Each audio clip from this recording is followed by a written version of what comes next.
All right, so last time we managed to get a grid of buttons going in Android and actually launch it on an emulator. The regular TicTacToe stuff is very similar to all the previous projects we've done, so I'm not going to cover that so much. What I really want to focus on is the computer player this time. So what I probably want to do is, besides this grid of buttons, I probably want to have some sort of recording of the state of things, rather than having to go ask the grid whether or not it has a X or an O.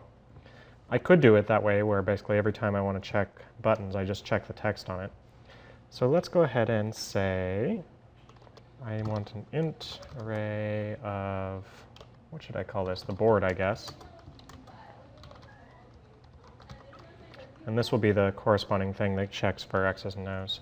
Once again, I'll need the final int blank will be 0, final int x.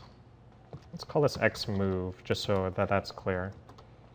1, final int o move is a 2. This is so that this is distinguished from a 0. All right, so I have these things, and that's what I'll be clicking on. I need to go ahead and go through and set up all my listeners for my buttons, or else I'm going to have a rough time with this. So I'm going to go ahead and do for loops, because I feel like that's faster.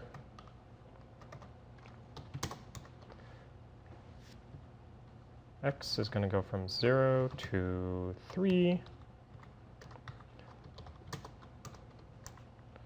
Y is going to be from 0 to 3. And this listener is going to go X, Y. The order doesn't really matter, since I'm just going to go through and check them all anyway. So right now I have this click listener, so assuming that all of these listeners are set up, I should be able to click on any of the buttons in my interface. So let's go ahead and run this on the emulator. All right, looks like that's going just fine. Good. All right, so when I actually click on a particular button, what I should probably do is actually walk through all of the different buttons and see which one matches the grid, rather than just saying clicked here. So I'm going to do a similar sort of loop for these guys.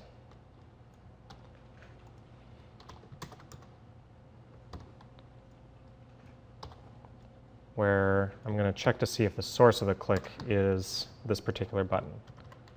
So if b dot equals grid x, y, then we know which one is which. I could use the b for setting the text, that's fine. But importantly, this allows me to know which x and y has actually been clicked. So my plan is that I'm going to put in an x when the player clicks, and then assuming that it's valid, I'm going to call the computer player's turn. Now I need to do a couple more things here, where if that square, let's see, if that board square is a blank, then you're allowed to actually play there.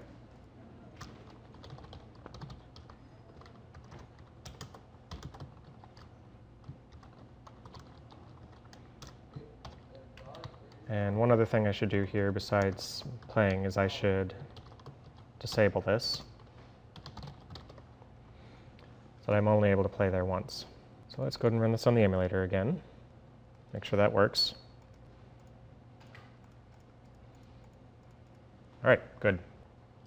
So if I have made a valid move, I should probably check to see if I've won, which is the same idea as the other ones. You're probably going to want some sort of clear board that sets all of these back to, all the board positions back to blanks, sets the text of all the buttons to blank, and sets enabled back to true. So if they do win, you'll have to deal with that. I'm going to just focus on the AI move for now. So public void AI move. All right, so now that I have this, my plan is that I need to make sure if O can win, I need to have O make that play. So I'm going to do it in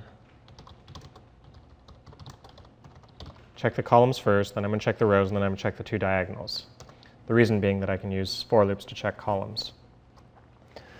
So if I go through a column and count up the number of X's and the number of O's, if I ever come across a spot where I have 2 O's and a blank and 0 X's basically, then I know which move I need to make.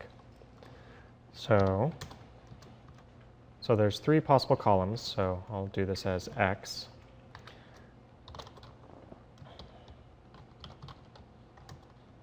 So I'm going to have a O count, which I'm going to set to 0.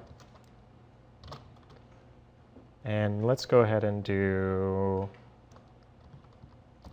blank count maybe, equals 0. And I think I'm also going to save off the position of this if I find a blank. So blank X is 0, blank Y is 0. And I have a for loop that goes from top to bottom, so the Y position.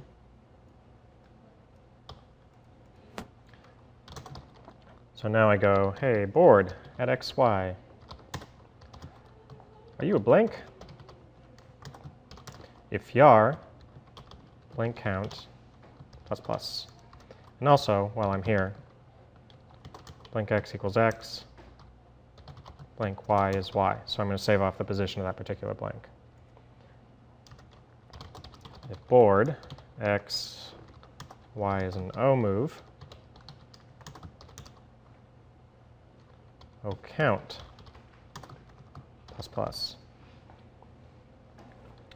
All right, so let's say that I get down through this for loop and O count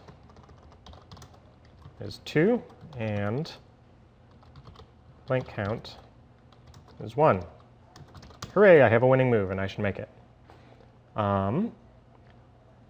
So I need to then actually make that play. Board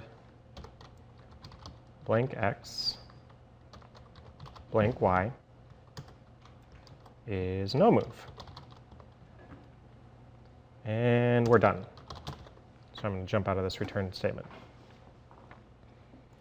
So let's say that, so if I walk through this, it'll go down the 0 column, because that's the X position I'm using. And so XY goes down that, checks to see how many blanks there are and how many O moves there are. If we have 2 O moves and a blank, hey, we're going to win. And so we're going to do that. If it doesn't work, then X is going to start again on the next one over. And we're going to walk through the same process, going down the middle column and then the last column. The rows are very similar. It's just that I'm switching X and Y basically. So check the row. So I'm going to say, all right, Y, Y, Y, and go across the X's.